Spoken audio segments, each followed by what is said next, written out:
Railway station पर बड़ी भीड़ थी। ट्रेन पटरी पर आकर लग चुकी थी।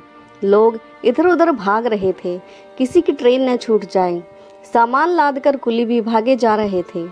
उन्हीं के बीच धीमी गति से चली बड़ी उम्र की महिला आ रही थी। मैं यह नज़ारा ट्रेन में बैठकर अपनी खिड़की से देख रही थी। वह महिला मेरे नज़दीक आई और बोली, बेटी, यही ट्रेन हरिद्वार जाएगी क्या? मैंने स्वीकृति से गर्दन हिला दी और वह महिला अंदर आकर बैठ गई। उसने अपना सामान सीट के नीचे दबाया और माथे पर आती पसीने की बूंदें पोंछकर और अपने सूखे गले को पानी से गीला करने लगी। पर उनका पानी खत्म हो गया। वह इस आशा में मेरी ओर देखने लगी कि मैं भागकर नीचे जाऊंगी और उनके लिए पानी ले आऊंगी। पर मैं इतनी भी सेवाधारी नहीं थी। अगर मेरी ट्रेन छूट जाएगी तो फिर मैं क्या करूंगी, इसलिए मैंने कोई प्रतिक्रिया नहीं दी। फिर वह मेरी खिड़की की तरफ आई, बाहर पानी की बोतल बेच रहे लड़के को बुलाया और एक बोतल ले ली। तब मुझे भी ख्याल आया कि मैं भी यह काम कर सकती थी। इसमें तो ट्रेन से नीचे उतरने की ज़रूरत भी नहीं थी। चलो कोई बात नहीं, मैं इस बात का इतना अफसोस क्यों कर रही हूँ। मैं अपनी जगह आराम से बैठी रही और ट्रेन में आने जाने वाले यात्रियों को देखने लगी। थोड़ी ही देर में इंजन से सीटी की आवाज़ आई और ट्रेन धीरे धीरे चलने लगी। उसी महिला के चेहरे पर नज़र गई। उनकी उम्र 60 से 65 के आसपास होगी। बड़ी ही चिंतित नज़र आ रही थी। माथे पर शिकन और आंखें गहरी चिंता में डूबी हुई थी। रात होने को आई थी। उसने खाने का डिब्बा निकाला और एक प्लेट में मुझे भी दे दिया। लो बेटी, तुम भी खा लो, खाने का समय हो गया। तुझे भी भूख लगी होगी। मैं आश्चर्यचकित हो रही थी। आखिर इस ज़माने में कोई अनजान मुझे खाना क्यों दे रही है? यह तो पहले के ज़माने में होता था, जो एक यात्री दूसरे यात्री से खाने के लिए पूछता था। इस ज़माने में यह बात मेरे गले नहीं उतर रही थी। पर फिर घर की बनी पूड़ियाँ और आलू की सब्ज़ी देखकर मेरा मन मचल गया और साथ में आम के अचार की खुशबू भी थी। मैंने तो इस महिला की सहायता नहीं की थी, फिर भी मैंने प्लेट में खाना ले लिया। सारा सामान पैक करके वह महिला सोने के लिए बिस्तर लगाने लगी। पूरे सफ़र मैंने देखा कि वह एक छोटा सा बैग अपने साथ ही रखे हुए थी। उसने वह बैग अपने से अलग नहीं किया। मुझे शक हो रहा था कि उसमें ज़रूर कुछ कीमती सामान है, तभी वह उसे इतना सहेज कर रखे हुए है। मेरी नज़र उस बैग पर ही थी। बातों ही बातों में खाना खाते वक्त उसने बताया उसका बेटा हरिद्वार में रहता है और बेटी कोटा में ब्याही गई है और लड़के वाले उस पर बार बार दहेज लाने का दबाव डाल रहे हैं। हर बार उसकी नई मांग होती है जो वह पूरा करने की कोशिश करती है। साल भर से बेटी को मिलने नहीं भेजा, उसे घर में ही कैद किया हुआ है। इकलौती बेटी है, पिता का तो देहांत हो गया है। अब मेरा जो भी है बस मेरे बेटे और बेटी का है। अपने बच्चे से मिलने का तो मन करता ही है। उसकी बात सुनकर मैंने भी हामी मिलानी शुरू कर दी। अब मुझे शक हुआ, ज़रूर इस छोटे से बैग में बेटी के लिए कोई कीमती सामान या गहने ले जा रही होगी, तभी वह इस बैग को अपने से अलग नहीं कर पा रही। मेरा शक सही निकला। वह मेरे सामने वाली सीट पर सोने लगी और उस बैग को उन्होंने छाती से अपने मासूम बच्चे की तरह लगाया हुआ था। अभी तो रात भर का सफ़र बाकी था। मेरी नज़र अब उस बैग पर ठहर चुकी थी और मेरी नींद उड़ चुकी थी। मैं उस महिला को चोर नज़र से देख रही थी। कुछ महीनों से माँ पीछे पड़ी थी। मेरे घर में छोटे छोटे भाई बहन हैं, जिसके खाने तक का खर्चा भी पूरा नहीं हो पाता। मेरी आंखों से तो जैसे नींद ही गायब हो चुकी थी। अब मैं इंतज़ार में थी कि कब वह सोए और कब मैं यह बैग उठा कर ले जाऊं। पर वह करवट ही बदलती रही। चिंता किसी को सोने नहीं देती क्या? मैं भी बड़ी मजबूर थी और मुझ पर भी घर वालों की बहुत सी जिम्मेदारियां थी।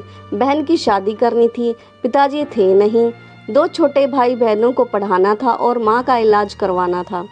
एक प्राइवेट कंपनी में नौकरी थी, पर उसकी कमाई से पूरा नहीं पड़ता था। कुछ महीनों से माँ पीछे पड़ी थी, बहन की शादी करनी है। अब थोड़ी और कमाई की सोच। इस कमाई से तो केवल घर खर्च ही निकलता है, कुछ बचत ही नहीं होती।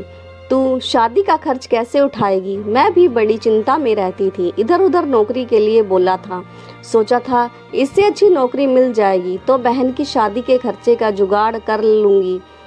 पढ़ी लिखी थी, सामान्य घर से थी, फिर भी न जाने क्यों मेरी नीयत बिगड़ रही थी और मैं सोचने लगी कि अगर इस बैग में गहने हुए तो मुझे बहन के लिए गहने नहीं खरीदने पड़ेंगे और पैसे हुए तो भी गहने खरीद लूँगी।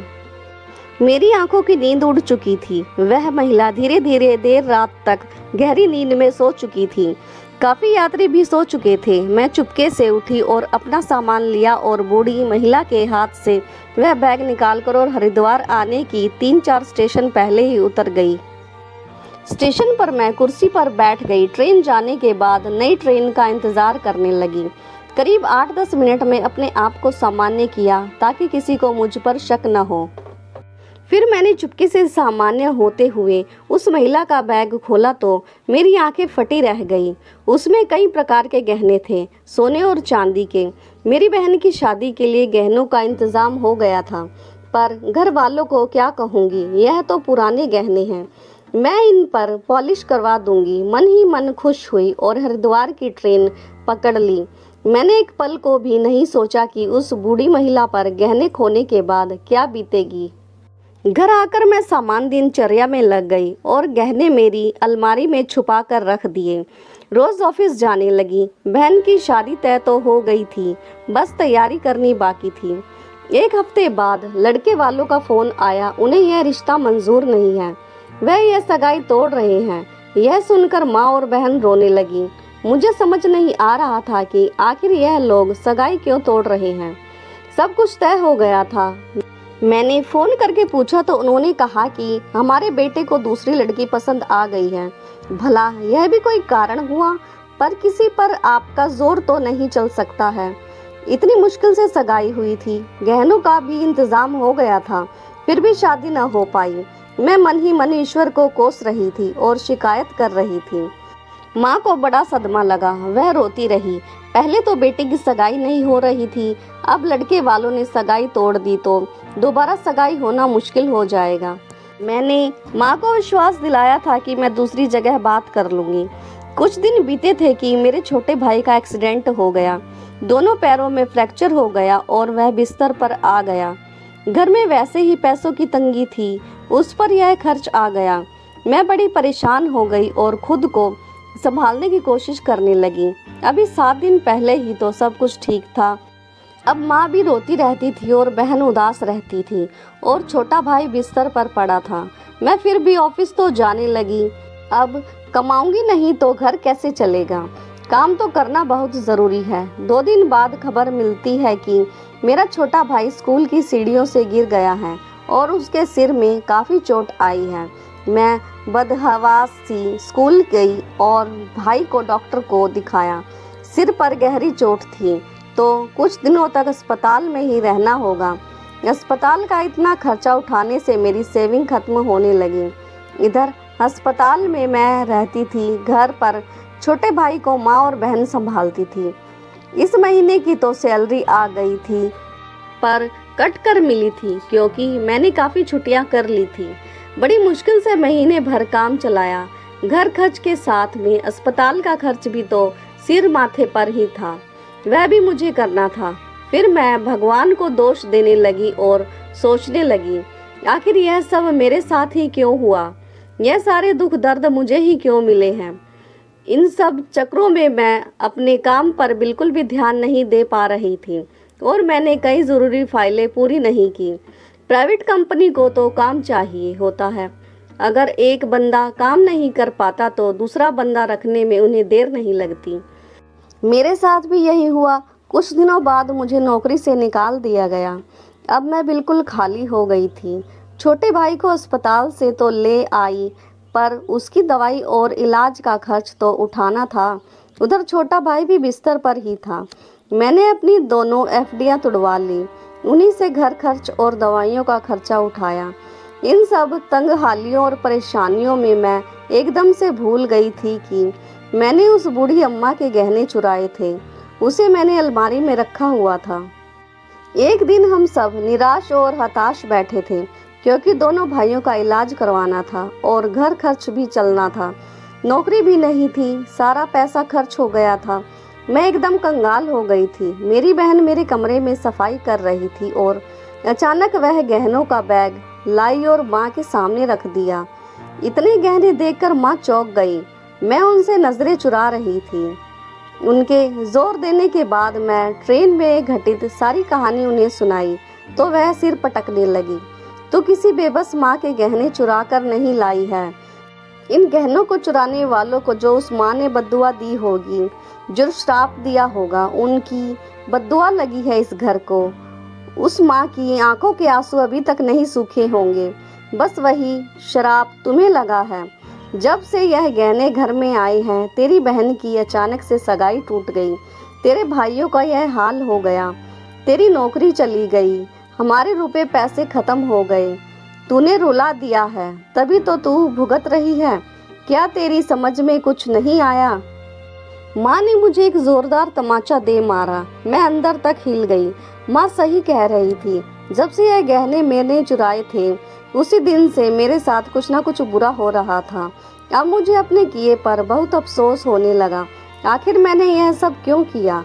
मेरे किए की सजा मुझे और मेरे घर वालों को दोनों को भुगतनी पड़ रही है।